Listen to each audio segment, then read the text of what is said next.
Lo specchio del governo.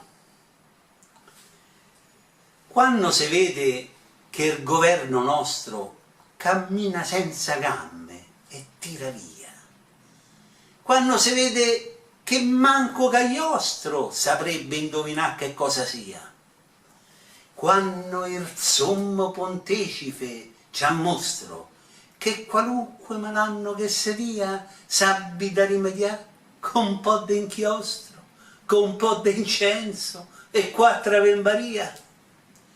Quando si vede che lo Stato sbuzzica e che il ladro si succhia tutto il grasso e il governo lo guarda e non lo stuzzica, tu allora che lo vedi di sto passo, di che il governo è simile a una ruzzica che corre, corre, sinché trova il sasso.